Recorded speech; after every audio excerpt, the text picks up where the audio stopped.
healing, dreaming, believing, manifesting, pivoting.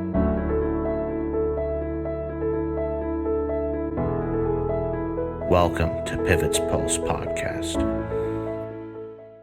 Welcome to Pivot's Pulse Podcast.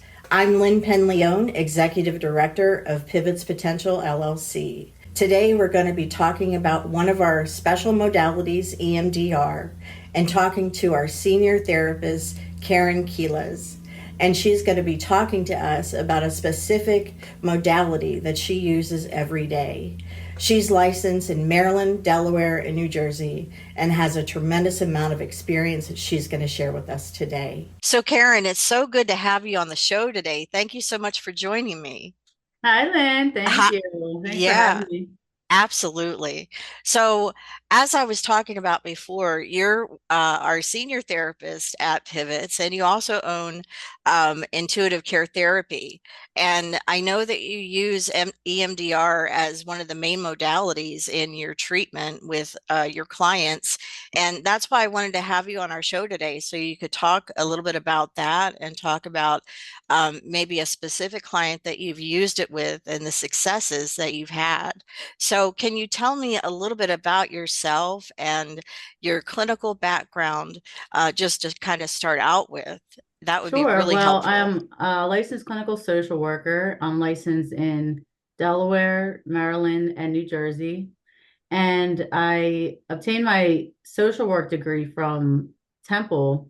And I decided that I wanted to go more of a clinical track because I was more interested in working with families and children initially. And so I got all my hours, got my license, and decided that throughout that time working with kids and families in the community, in their home, doing more family therapy, I decided that I wanted to pursue EMDR and do more individual based with adults. So that's how I came about starting the practice and getting my foot in the ground in that world. And when you discovered EMDR, and you started using it, can you share a case of a client where you found it really successful? I typically will do EMDR for the most part with more complex trauma, meaning significant events that have occurred over a period of time, such as like childhood abuse from a parent, things like that. But a lot of times you can do it with what's called a simple trauma, where it's one time it happened and there was nothing else that occurred throughout that period of time. So I had a man that came in, and he was a man in his 60s. He expressed that he had this fear of bridges. And so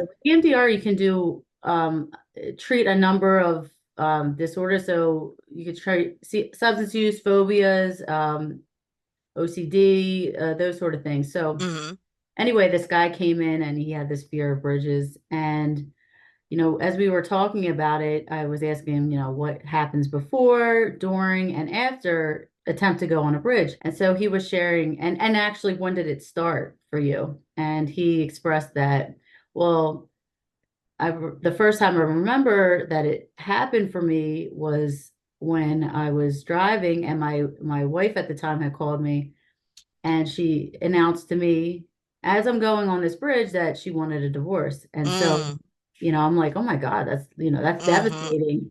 You're in the car and all that's happening. So, as we were talking, I said, well, what started to happen progressively for you with bridges? Like, did you, and then he started to say that it had developed into him having almost like panic symptoms as he was going onto a bridge.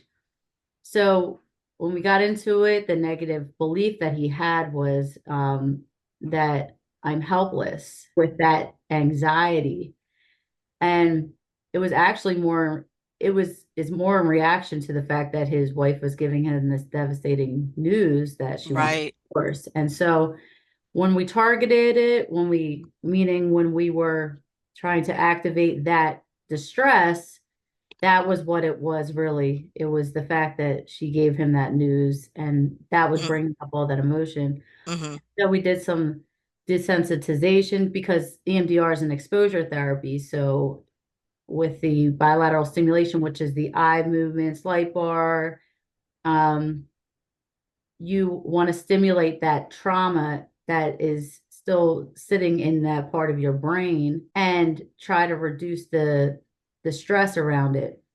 So when we were doing that, and it's called taxing the working memory. So you're trying to overwhelm that part so that it's there's so much distress, and try to bring it down to a point where then they can look at that experience and feel okay or calm or whatever they want to, peace, calm, or whatever when they think about it. So in doing that, it started to reduce because he started to acknowledge that, well, I did the best I could, and there were signs that this was ending. As we were doing that, that processing, he started to feel a sense of control within himself, which Mm-hmm. actually brought down the distress that I am okay as I am. And that was the positive belief that we worked with. And so as we were doing that, he had gone over bridges, and he did notice that it did start to reduce slightly as he was going over, not completely, Right.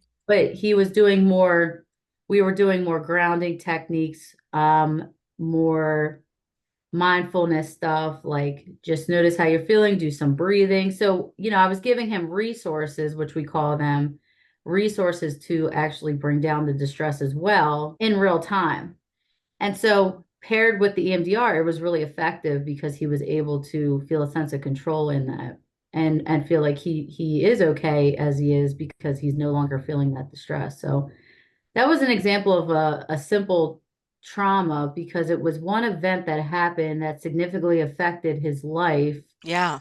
which ended up turning into a fear of a fear because Right. he thought it was the bridge, but it was really like this intense anxiety around an ending of a marriage. So Yeah. So actually, not only a fear, but could actually turn into a phobia. exactly, Right. Right. exactly. Yeah. And I think that probably happens to a lot of people where out of the blue, they end up having a phobia of something and not know why. Yeah, And I mean, and it can happen just because, I don't know, a certain smell triggers that's something. right. Right. Right. Oh, my mother used to hit me, and as she was hitting me, she was smoking cigarettes. So Mm, now I have this phobia or fear around people that smoke cigarettes. yes. Why do I have that? Well, my mom was hitting me as she's smoking cigarettes. So, and a lot Yeah. of times that happens where people aren't even aware of where this comes from. And so they're just trying to reach for something to Right. understand why they're like, why am I in so much distress when my supervisor tells me I need to do something? Well, my father was very dictating and would always tell me what to do, Right. never gave me an option or a choice in my childhood. So again, like it's trying to understand where these things are coming from, but also like um, trying to help the person just connect. Mm-hmm. Because if you're Mm-hmm. feeling so disconnected, it leads to hopelessness, depression, and you're just trying to understand. So Mm-hmm. Yeah.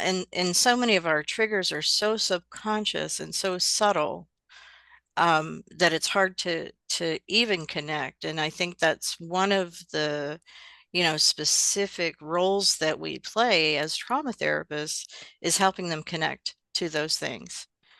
Um, yeah, thank you so much for that example. Now, I know one of the new roles that you've entered into is as an EMDR consultant. And I wanted to highlight that and find out a little bit more if you could tell our viewers about that process, what you're doing, how your services can help other therapists that are going through that process of EMDR certification. so right now I'm actually a EMDR consultant in training is what it's called. So I actually work under an EMDR consultant that's Hmm. gone through that process. So With that, being a consultant in training, I can consult up to 15 hours towards EMDR certification. So, for example, say somebody wants to get certified, what they would do would be to go through the EMDR basic training, which is typically like a 2-day training, and they would complete that. And then following that would complete a certain amount of hours, which is the 20 hours total to become certified if they would want to do that. And so what that means is they would have to be working with a specific number of clients um, with EMDR. And what we would do is I would consult with them around like what's coming up for them, what are they struggling with, those sort of things, and just kind of work to help them and guide them through that process. And so that would be 15 hours with me, and then the remaining 5 would be an actual consultant who would then again do the same sort of protocol.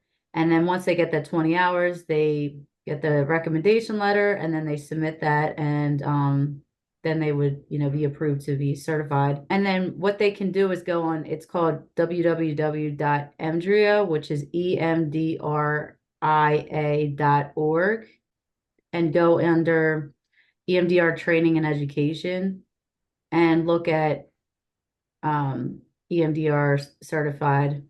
And then they would pull that up, and then they'd see the fact under that. And just a question now, with the 15 hours, are those in hour segments that you meet with each individual? Yes. Okay. Okay. Um, and for anybody that's interested in contacting Karen for those services, they can contact Karen through the contact us through Pivots, but also how could they contact you through your private practice? They could contact me. It's Karen, which is Karen, at it's intuitivecaretherapy.com. Okay, great, great. And just one last question before we wrap up. If you look at your current caseload, or even the caseload that you've had in your time of being a trauma therapist, what percentage of your caseload population would you say you use EMDR with? It's about, I would say, typically in the beginning when I first started out in private practice, it was, I would say, about half. Mm-hmm. Now I would say it's mainly people do come for EMDR therapy or some type of trauma focused therapy, because that's primarily what I focus on as a therapist. So they Yeah. already know that coming in. So most of the time I get referrals. It'll be, I want to work on this, some trauma from my childhood. And I Mm-hmm. saw that, you're EMDR certified, and I just want to see if this would help me. Mm-hmm. A lot of people are curious about it. They've read about it, but they just don't understand. And so sometimes I'll just do more education around it before we even start. Mm-hmm. People come in scared, or they've had experience in other type of therapies like CBT or talk therapy, and they're like, it was helpful, but I think I need a little bit more. And this really does help with the exposure therapy. Mm-hmm. Like it's a form of that. So you really tune into your senses, like Right. going on with me physically, because a lot of times the trauma stays in your body. That's right. Yeah. So, and sometimes they'll just be like, well, I don't know. Or they'll say everything's fine. And I'm like, wait, let's slow down a little bit. Okay. Let's do, and it's called a body scan. So if you check in with yourself from head to toe, what are you noticing? And then I'll be like, okay, let's sit for a minute. And I'll actually put a timer on, like, let's just sit for a second, because in our society, everybody's like this. Everybody's moving so quickly, you don't even realize what's going on physically with your body until you're like, I'm fatigued, or I'm burnout, or I'm having health issues. And it's like, okay, something else might be going on. So I'll have them sit for like a minute or two, and then they'll be like, okay, I did notice something. I noticed tension in my shoulders, or I noticed my stomach hurts. I'm hungry. And it's like, okay, good. And then that's when I kind of go into that's where we want to go. We want to understand what's happening, not only uh, psychologically, but also physically, mentally, and emotionally. Yeah, I agree with you, because I know that's one thing that, with the work that we do at Pivots, that we want to focus on is diving deep, into the trauma, to extract what has been there for a period of time, more with the exposure type of work, especially with the EMDR that you're trained in, or the eye movement integration that some of the other practitioners are trained in, because many clients have been through, some of the talk therapy where, they've done it for a few years and it just has not worked. Maybe it's been helpful, but in some cases it's not worked at all and maybe made things a little worse. So Absolutely. And that's a good point, bringing up the sometimes with the talk therapy is that the continued trauma, discussion of the trauma or significant event actually causes more distress. right? And then they don't know what to do with that distress, because you need some type of either container, which is a part of the EMDR world, where Hmm. you need help compartmentalizing that, or because it's so much, you need to put it away so you can function in daily life.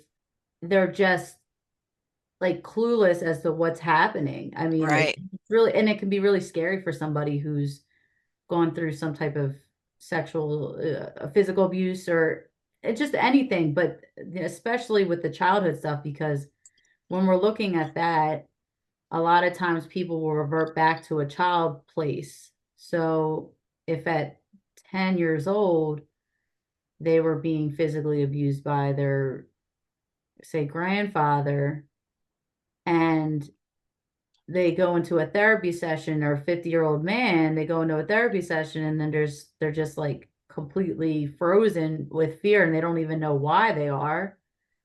They have to learn how to either self-soothe Oh, or be able to like cope with that. And so that's also part of it too. With EMDRs, we do a lot of what they call resourcing, right. what we call resourcing, which is when you a lot of like self-soothing. There's something Mm, called butterfly hugs, where tapping into yourself when you're feeling some type of distress. And sometimes, so some people will come and they'll talk about it a little bit. Like, you don't even need to talk about the trauma either with right. EMDR. Something Hmm. called blind to therapist. So basically, you can come in and just share that something happened. I don't need to know. And what we'll do is collaborate about what's going on with you physically, anything, what's happening. Um, because sometimes you don't want to talk about it, and Right. that's the good thing about EMDR. You don't have to. Right. But going back to like with the butterfly hug, so somebody comes in, they start to talk about a little bit about it, and I start to notice that they're kind of going off somewhere else. So a lot of times people with either some complex trauma, they'll have some dissociative symptoms, which Hmm. not present to person, place, time, or current reality. So what we'll have to do is I'll help them kind of bring them back, stabilize, and that's what the resourcing is stabilizing, so that they can come back to reality. So, hey, just notice, like, just telling yourself, like, and sometimes I'll like close my eyes and I'll be like, I'm okay. There's Hmm. nothing happening right now. And it kind of helps you to like just center yourself. It's a safety thing, and emotional safety. And a lot of times people will say they really enjoyed that because Yeah. they're not even recognizing that they're going off into some other, um, they're something from the past. They're not even recognizing it. So, Hmm. and sometimes if they're if I notice somebody going off, I'll say, hey, or just bring them back, clap, or some type of grounding, like notice 5 things you see, 4 things you can touch, 3 colors you can see, 2 things you can smell, and kind of slow it down.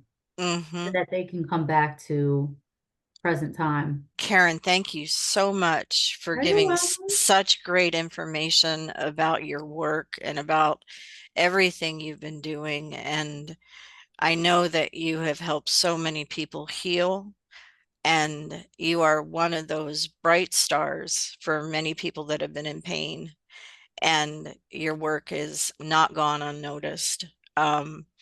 So I appreciate you being on our show today. I know that many people will, click in and watch this podcast for Pivots Pulse. And I look forward to next time when we're here, and we're going to have our next guest on, Dr. Natalie Dyer, who is going to be talking about post-materialistic science, which is a paradigm that we are working on together. And we're going to be doing that in October. So I hope that everybody can join in and meet us then. And until then, I'm Lynne Penn-Leon, Executive Director of Pivots Potential, and this is Pivots Pulse Podcast. Thanks so much for joining in.